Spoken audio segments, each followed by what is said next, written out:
Hello, welcome back to the new reaction video. और अभी जिस वीडियो के ऊपर हम लोग रिएक्ट करने वाले हैं उस वीडियो का टाइटल है Why Qatar gave death penalty to 8 Indian Navy officers? अच्छा, नेवी ऑफिसर्स के लिए। ये काफी दिन पुरानी है शायद, काफी दिन मतलब काफी पुरानी पुरानी बात भी है। या मैं पहले से इसके बारे में सुना हुआ था कि इंडियन कोई 8 जासूस हैं जो कि कतर ने पकड़े हैं। अब वल्ला ये बात सच है यानी मतलब अब ये कितनी बात इसके अंदर सच्चाई है वो तो इस वीडियो को देख के पता चलेगा। गौरव भैया की वीडियो काफी सारी इंफॉर्मेशन होने वाली है, तो वीडियो के लास्ट में हम लोग अपना ओपिनियन रखेंगे या दरमियान में हमें कुछ समझ आती है तो उसमें आप लोगों ने जो भी ओपिनियन हुआ तो वो कमेंट और सेक्शन के अगर अंदर। और अगर चैनल को सब्सक्राइब नहीं किया तो वो भी कर लीजिएगा। और अगर हमें कोई वीडियो सजेस्ट करनी है तो हमारे यूट्यूब के दोनों के लिंक जो है ना इंस्टाग्राम डिस्क्रिप्शन के, के हाँ इंस्टाग्राम के मिल जाएंगे, वहां पे कर लीजिए। तो लेट्स को स्टार्ट करते हैं और देखते देखते हैं कि वीडियो में है क्या। कतर में इंडिया के खिलाफ एक बड़ी साजिश चल रही है। अगस्त 2022 को 8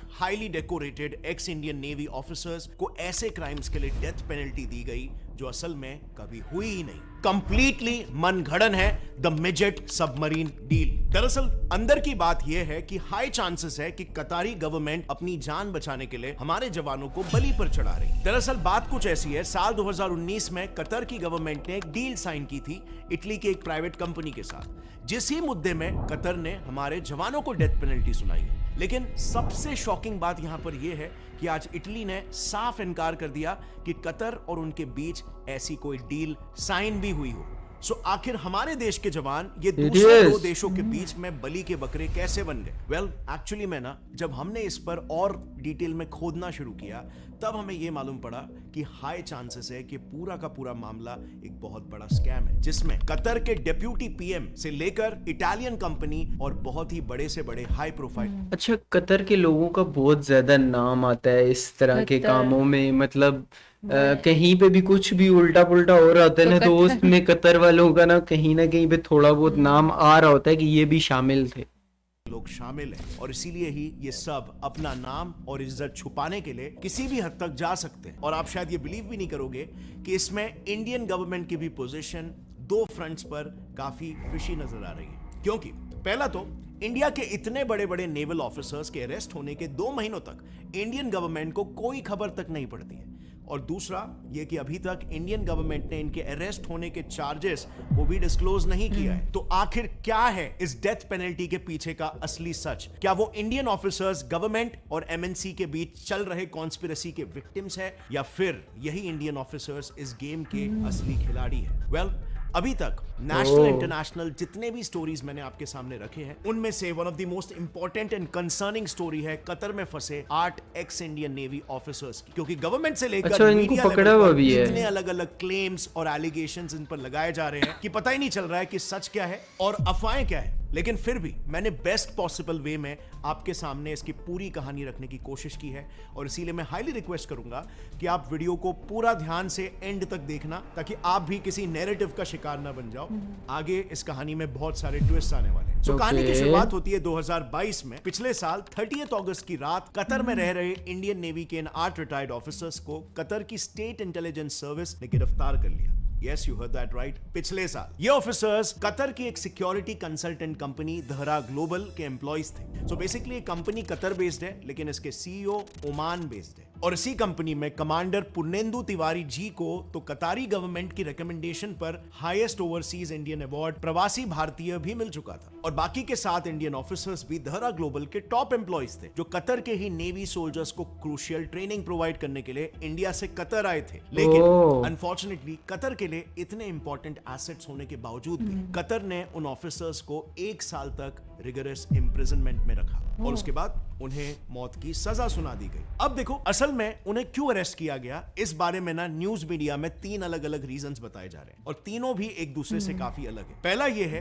कि जैसे फॉर एग्जांपल द प्रिंट के मुताबिक वो 8 ऑफिसर्स कतर के सबमरीन प्रोग्राम को स्पाई कर रहे थे और इसीलिए उन्हें अरेस्ट किया गया। दूसरा रीजन पाकिस्तान की कॉन्स्पिरेसी थियरी बताई जा रही है। हिंदुस्तान टाइम्स के हिसाब से कुछ सोशल मीडिया आउटलेट्स का यह कहना है कि उन ऑफिसर्स को अरेस्ट करने के लिए पाकिस्तान ने कतरी गवर्नमेंट को टिप दिया था। अच्छा, नाउ इस एलिगेशन मतलब टिप दी, पैसा वगैरह दिया होगा या कुछ उन्होंने कहा होगा। लेकिन पाकिस्तान के इस टाइम पे जो इश्यूज चल रहे हैं, मेरे ख्याल से पाकिस्तान इस तरीके के इंटरनेशनली किसी भी पंगे में नहीं नहीं पड़ेगा, क्योंकि इनका अपना नुकसान है। के पीछे अगर आप कुछ डॉट्स को कनेक्ट करोगे तो इस एलिगेशन में भी कुछ तो भी सब्सटेंस लगता है। जैसे फॉर एग्जांपल डेथ पेनल्टी के वर्डिक्ट के काफी पहले पाकिस्तान के टॉप न्यूज़पेपर एक्सप्रेस ट्रिब्यून ने 27 अप्रैल 2023 को ही ये प्रेडिक्ट कर लिया था कि इंडियन ऑफिशियल्स को डेथ पेनल्टी मिलने वाली है। अब ऐसा कैसे हो सकता है? एनीवे, अब बढ़ते हैं तीसरे रीजन की ओर। So for example economic case times पे के भी हिसाब बात से हो सकती वो है। ऑफिसर्स इजराइल के लिए जासूसी कर रहे थे। अब ये ओपिनियन एक्चुअली में काफी पॉपुलर ओपिनियन भी है, सोशल मीडिया में खूब फैला हुआ है और काफी सारे लोग इस नैरेटिव में भी बिलीव करते हैं। पर असल में कतर गवर्नमेंट ने इंडियन ऑफिसर्स पर लगाए चार्जेस को लेकर कुछ भी पब्लिकली डिस्क्लोज नहीं किया। तो ये सारे के सारे जो एलिगेशंस है, इसमें से कुछ भी अब तक ऑफिशियलाइज नहीं हुआ है और इसीलिए इन 8 ऑफिसर्स के अरेस्ट को लेकर काफी एम्बिग्विटी यानी कि काफी सारा कंफ्यूजन है। लेकिन friends, you know what, arrest से भी फार ज्यादा बड़ा कंफ्यूजन है इनकी एक्चुअल स्टोरीज में। देखो, ये तीनों भी Okay. रीजंस तो एक दूसरे से काफी अलग है, लेकिन इन तीनों में कॉमन है एक काफी शेडी डील जो इटली और कतर गवर्नमेंट के बीच साइन हुई थी। इस डील के डिटेल्स को समझना बहुत जरूरी है क्योंकि एक बहुत ही हाई प्रोफाइल डील था और जिसके ही बीच हमारे जवान बलि का बकरा बन गए। सो सबसे पहले कतर के इन दोनों मैप्स को गौर से देखो। ये पहला मैप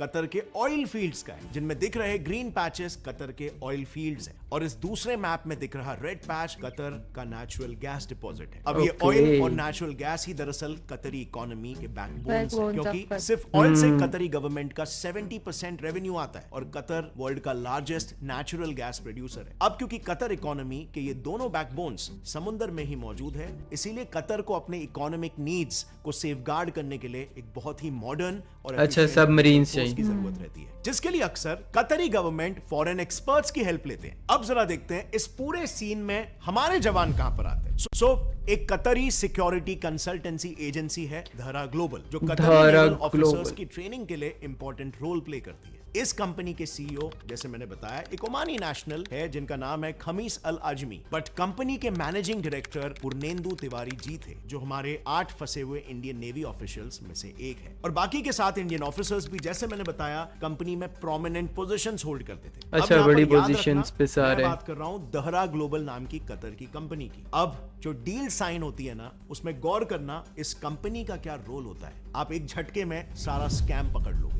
अब इसके बारे में मैं 1 मिनट में बताऊंगा, लेकिन उससे पहले ऐसे हाई प्रोफाइल स्कैम्स इंडिया में भी हुए जिसमें अक्सर न्याय भी मिला है। 1971 में जैसे फॉर एग्जांपल एसएसपी नाम के एक पार्टी के लीडर राज नारायण जी ने इंदिरा गांधी जी के ऊपर आरोप लगाया था कि उन्होंने लोकसभा इलेक्शंस की जीत फरेब करके हासिल की है। और फिर इसके कुछ ही सालों बाद 1975 में, आप खुद सोचो, देश के पीएम, आर्ग्यूएबली वो टाइम के सबसे पावरफुल पीएम के ऊपर भी एक्शन लिया गया, उनकी गवर्नमेंट को वॉइड डिक्लेयर किया गया, और सबसे इंपॉर्टेंट बात, इसके बाद इंदिरा गांधी जी ने देश में नेशनल इमरजेंसी डिक्लेयर कर दी। वेल, भारत के इतिहास में ऐसे कितने ही केसेस हुए हैं जिन्होंने हमारे देश को हमेशा हमेशा के लिए बदल कर रख दिया, लेकिन आज क्या हमें इसके बारे में सिखाया जाता है? स्कूल टेक्स्ट बुक से तो मुझे कभी भी ये सब सीखने नहीं मिला। तो मैं अब आपको उस कतर और इटालियन कंपनी के डील के बारे में डिटेल में बताऊंगा और आप मुझे बताना इसमें हमारे जवानों को बकरा कैसे बनाया गया। सो हुआ कुछ ऐसा कि 2019 में 2 इटालियन डिफेंस कंपनीज कैबी कैटानियो और M23 को कतर नेवी के लिए 2 मिडजेट सबमरीन्स बनाने के लिए 190 मिलियन यूरोस का कॉन्ट्रैक्ट दिया गया, और इस कॉन्ट्रैक्ट को कतर के साइड से 2 कतरी कंपनीज एग्जीक्यूट कर रहे थे। एक प्राइवेट कतरी कंपनी अल शमाल 3 जो इस डील में ब्रोकर थी, और दूसरी ब्रेजन होल्डिंग्स जो गवर्नमेंट ओन्ड है। ब्रेजन होल्डिंग्स इस डील को गवर्नमेंट की तरफ से फाइनल करने वाली थी। इस पूरे डील में 3 लोग काफी इंपॉर्टेंट थे, अल नेमी, टॉफिक और अल अतिया, जिसमें कतर के डेप्यूटी पीएम और डिफेंस मिनिस्टर तो है ही, लेकिन इसके साथ वो कतर की रॉयल फैमिली से भी है। सो नाउ, अब आपने नोटिस किया होगा इस पूरे डील में दहरा ग्लोबल का तो कहीं पर भी नाम नहीं है, एंड एक्चुअली में यही तो है सबसे वियर्ड रीजन। हमारे सोल्जर्स को इसमें जबरदस्ती बिना किसी सबूत के फंसाया गया, और वो इसीलिए क्योंकि उन सारे कतरी नेशनल्स को एक बड़े स्कैम को अंजाम साइड देना। कर दिया ये गया है। डील वास्तविकता में कोई कतर गवर्नमेंट के बेनिफिट के लिए नहीं था, बल्कि इन तीनों लोगों के पर्सनल बेनिफिट के लिए था। तो देखो, ब्रेजन होल्डिंग के गवर्निंग बॉडी में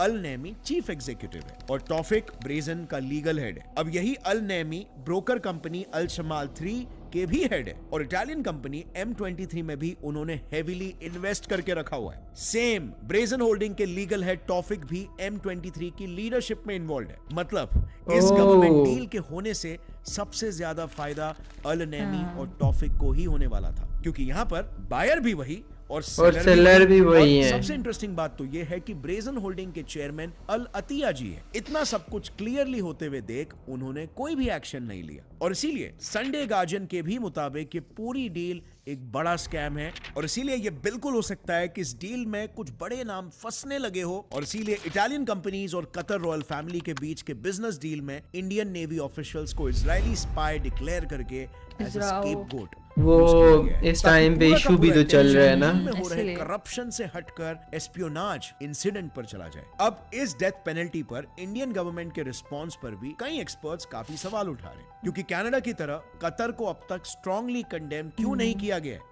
इनफैक्ट जब अगस्त 2022 में इंडियन ऑफिसर्स को अरेस्ट किया गया था, उसके 2 महीने बाद हमारे देश के वाइस प्रेसिडेंट जगदीप धनकर फीफा वर्ल्ड कप के लिए दोहा टूर पर थे। उन्होंने वहां के इंडियन डायस्पोरा से भी कॉन्वर्सेशंस किए थे, पर उस विजिट के दौरान नेवल ऑफिसर्स के अरेस्ट का कोई भी मेंशन तक नहीं किया गया। अब द हिंदू के मुताबिक एनएसए अजीत डोवाल जी ने इस केस के लिए कई बार कतर विजिट किया था, पर इसका कोई पॉजिटिव रिजल्ट निकल कर नहीं आया। एक्चुअली में यहाँ पर इंडियन गवर्नमेंट के रियल स्टैंड में काफी ज्यादा कंफ्यूजन है, क्योंकि ऑफिशियली तो इंडिया के एक्सटर्नल अफेयर्स मिनिस्टर और कई सीनियर ऑफिशियल्स ने इस डेथ पेनल्टी को लेकर चिंता जरूर जताई है और ऑफिसर्स को छुड़ाना उनकी फर्स्ट प्रायोरिटी बताई है, पर जियोपॉलिटिकल एनालिस्ट के मुताबिक ये सब सिर्फ स्टेटमेंट्स हैं। अब तक कोई स्ट्रॉन्ग एक्शंस नहीं लिए गए और इसीलिए जियोपॉलिटिकल एनालिस्ट के सॉफ्ट स्टैंड को लेकर 2 ओपिनियंस है। एक ये कि हो सकता है कि सारे ऑफिसर्स ऑफिशियल कैपेसिटी यानी कि इंडियन गवर्नमेंट के कहने पर किसी मिशन पर डिप्लॉयड थे, या दूसरा इसीलिए क्योंकि कतर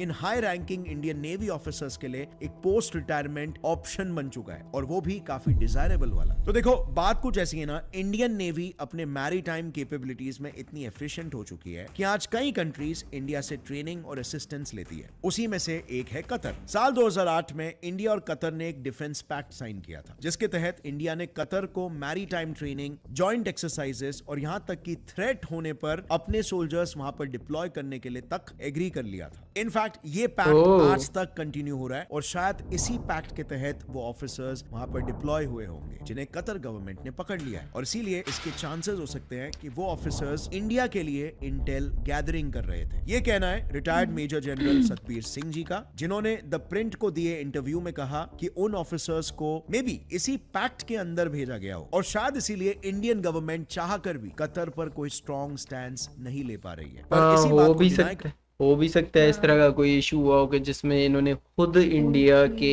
इस तरीके से भेजे हुए हों कि ताकि वो वहाँ की चीजों को या उन चीजों के ऊपर नजर रख सके। MEA स्पोक्सपर्सन अरिंदम बागची जी ने द प्रिंट को ये बताया कि वो ऑफिसर्स किसी भी MOU के तहत कतर नहीं गए थे और गवर्नमेंट के हिसाब से वो सारे x navy officers personal capacity में ही वहां पर काम कर रहे थे। अब इस क्लेम पर हमने जब थोड़ी इंडिपेंडेंट रिसर्च की तो हमें एक वियर्ड सा पैटर्न नजर आया। सो बात कुछ ऐसी है ना कि इंडियन नेवी के कई सारे हाईली डेकोरेटेड ऑफिसर्स अपने रिटायरमेंट के बाद या इवन VRS यानी कि वॉलंटरी रिटायरमेंट लेकर सीधे Dahra global technologies and consultancy services को ज्वाइन कर रहे थे। वेल, ऐसा कैसे हो सकता है कि इतने हाई रैंकिंग इंडियन ऑफिसर्स एक प्राइवेट कंपनी को मैस स्केल पे ज्वाइन कर रहे हो और इस पैसा इंडियन गवर्नमेंट को खबर भी नहीं है। और इसीलिए एक्सपर्ट्स को 2 पॉसिबिलिटीज लग रही है कि एक, शायद वो 8 ऑफिसर्स इंडिया के लिए ही इंटेलिजेंस गैदरिंग का काम कर रहे थे और दहरा ग्लोबल कंपनी इटसेल्फ शायद इंडिया के प्लान का हिस्सा हो सकती है, या फिर दूसरी पॉसिबिलिटी ये हो सकती है कि एक्चुअली में जैसे कतरी न्यूज का कहना है वो ऑफिसर्स इजराइल के लिए ही स्पाई कर रहे थे। अब इन दोनों में से आपको कौन सी पॉसिबिलिटी स्ट्रॉन्ग लगती है, नीचे कमेंट्स में अपना ओपिनियन बताना। देखते हैं इस पे मोस्ट ऑफ द लोगों का क्या ओपिनियन है। अगर यहाँ पर फर्स्ट पॉसिबिलिटी रियलिटी है तो शायद इंडियन गवर्नमेंट बैक चैनल से स्ट्रॉन्ग नेगोशिएशन कर रही हो और इंडियन ऑफिसर्स को एक्स्ट्राडाइट करने की कोशिश कर रही हो, क्योंकि जाहिर सी बात है इतने सेंसिटिव इशू को गवर्नमेंट ओपनली नहीं करेंगे। पर जो भी हो, अब आगे उन ऑफिसर्स का क्या होगा ये है सबसे बड़ा सवाल। सो इंडियन नेवी ऑफिसर्स को डेथ पेनल्टी से बचाने के लिए इंडियन गवर्नमेंट के पास केवल 2 ऑप्शंस हैं। पहला, कतर में ही सुपीरियर कोर्ट्स में डेथ पेनल्टी के अगेंस्ट अपील किया जाए। दरअसल कतर में भी हमारी तरह सेशन कोर्ट, हाई कोर्ट और सुप्रीम कोर्ट होती है। Court of first instances, court of appeals और कोर्ट ऑफ कैसेशन होता है। और अगर यहां पर भी बात नहीं बनी तो कतर के एमिर यानी कि उनके राजा से पार्डन की अपील किया जा सकता है। लेकिन अगर एमिर डेथ पेनल्टी को लाइफ सेंटेंस में भी कन्वर्ट कर देते हैं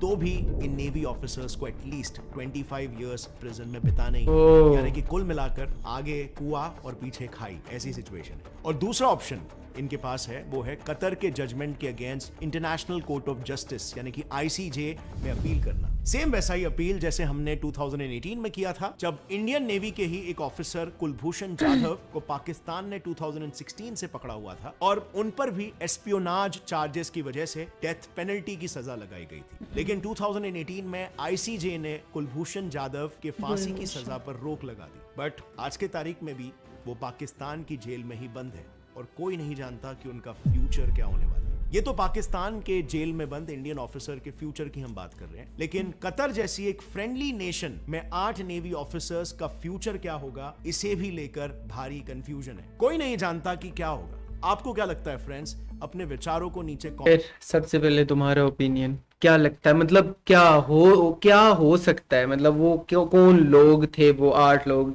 मतलब है तो रिटायर्ड ऑफिसर्स थे और अच्छी हाई पोस्ट थे, रिटायर्ड थे, लेकिन वो मतलब कतर में पैसे के लिए गए थे,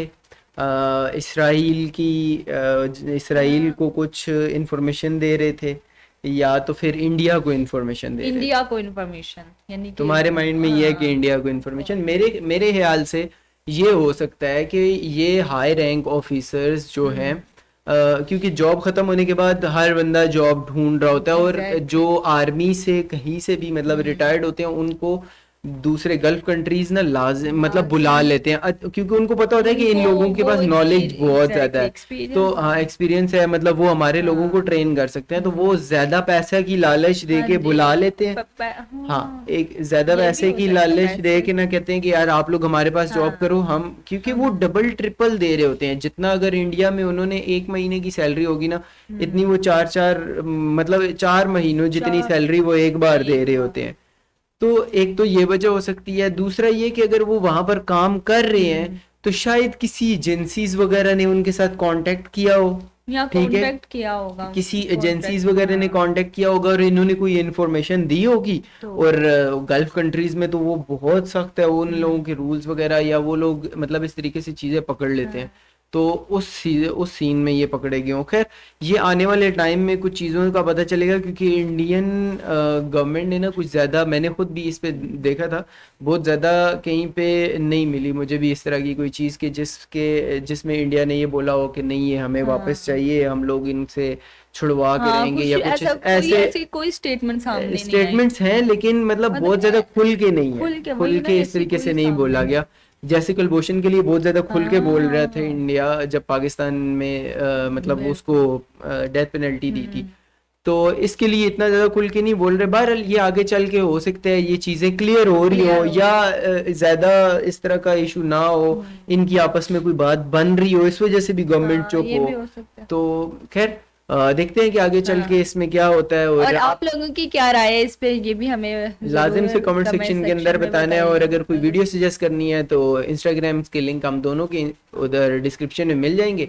सब्सक्राइब करना बिल्कुल भी नहीं भूलना है, सब्सक्राइब लाजिम, लाइक शेयर और कमेंट। बस हम लोग मिलते हैं एक और वीडियो के साथ, तब तक के लिए बाय बाय।